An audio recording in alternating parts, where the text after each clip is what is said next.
Right, before we leave the subject of two-ply yarns, I thought I would just give you a little demonstration of how I produce spiraled yarns and slobby yarns.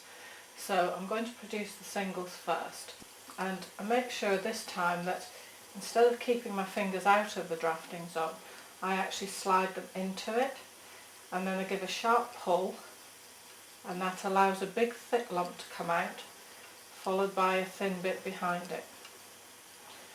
So each draft that I make, I'm sliding my fingers into the drafting zone, a real sharp pull, and quite a long pull so that I'm pulling longer than the fibres are themselves, and that way I get this slobby bit. I'm sliding my fingers over the top of it so that I'm concentrating the twist into the lumps as well as the thin sections. If I just let it find its own level, those thicker bits will stay very fluffy and they won't have as much twist as I would like them to have to be able to produce a decent beehive slob. So just this little sharp pull, and then I get that thick bit followed by a thin bit, and that's what's going to create the texture in the yarn when I apply it.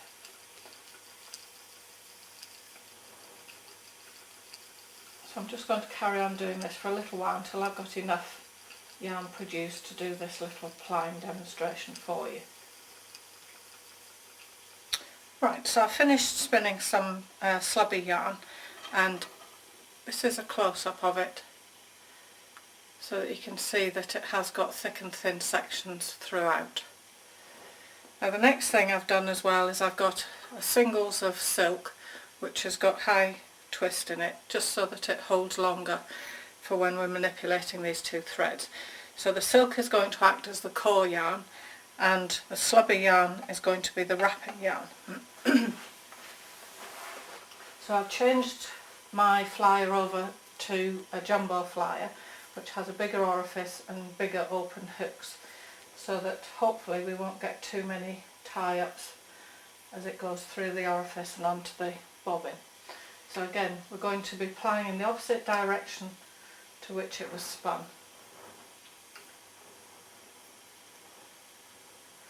So, to produce a slob, we allow the yarn, which is the slobby one, to wrap onto the core yarn at a slight angle from what you would normally do if you were doing a smooth two-ply.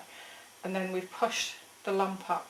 Now to keep that lump in place, we're going to use the core yarn to come back on itself a little bit, allow it to wrap around the very base of that little lump so that it just tightens up a little bit, and that sort of locks it into place so that it stays where we want it to be.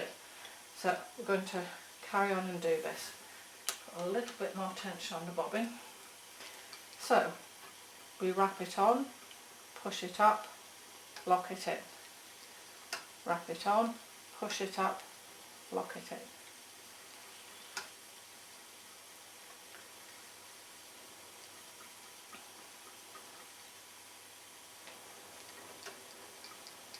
Now if you just wanted a spiral yarn without having pronounced slobby lumps, then rather than push them up, you just allow it to feed on. Now how sharp the angle is determines how tight that little coil is. So if I bring it back more level with the core yarn, we get a much softer spiral, much less defined. Whereas if we feed it on from the side, we get a very defined spiral, and then we can go back into doing those little beehives and lock it and push it on, push it up, lock it, push it on, push it up, lock it, push it on, push it up and lock.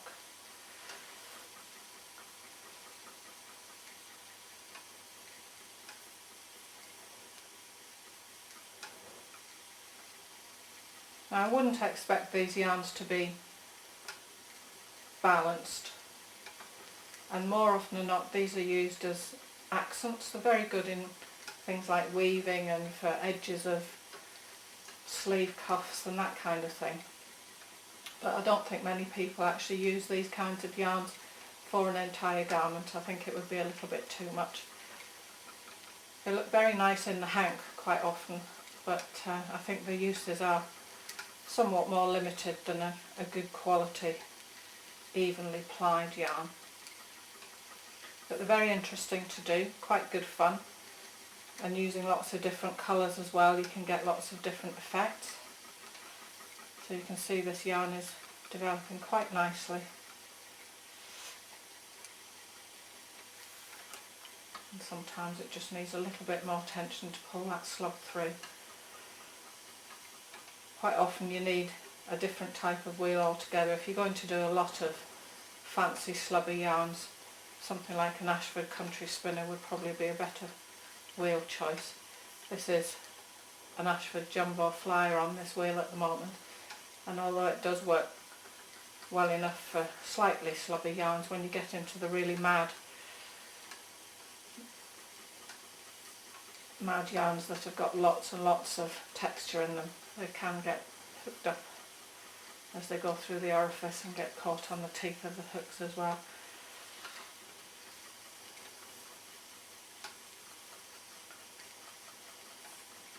It's quite addictive watching these things actually form.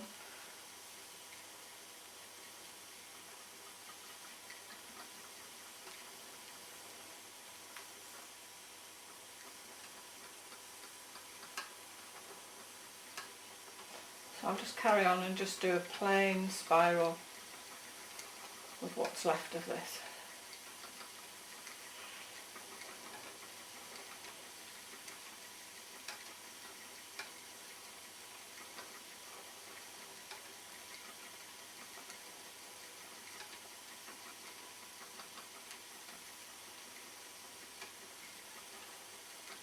And of course you can use different coloured yarns for your core and for your fancy wrapping yarn and get different contrasts as well.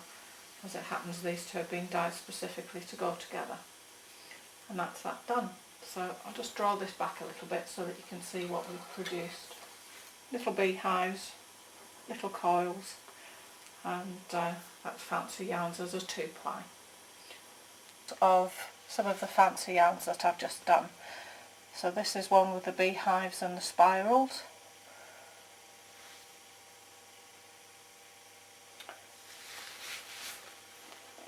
This one is a spiral yarn with some little bits of glitter in amongst it. So you can see just how those spirals are formed with one yarn wrapping around a tighter core yarn.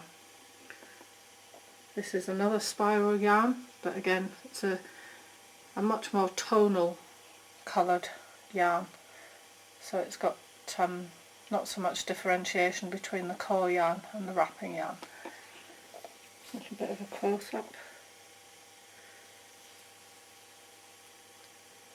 And this one's also got little beads scattered throughout it. You can just see them here and there. The next one is a 4-ply, and this one's a cabled yarn, and that's what we're going to look at next.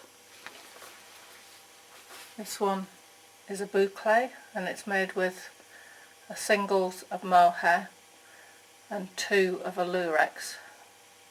So the lurex is a core and also a binding yarn, with the mohair as the wrapping yarn. And then we have another yarn which is much smoother, and this one is a singles of silk and a singles of mohair, and it has little tails coming off with a little bead in the end of each one. It's got a little bit of Angelina sparkle in there as well, so you can just see a little bit of glitter on it. It looks really nice on a sunny day with the sun shining on it.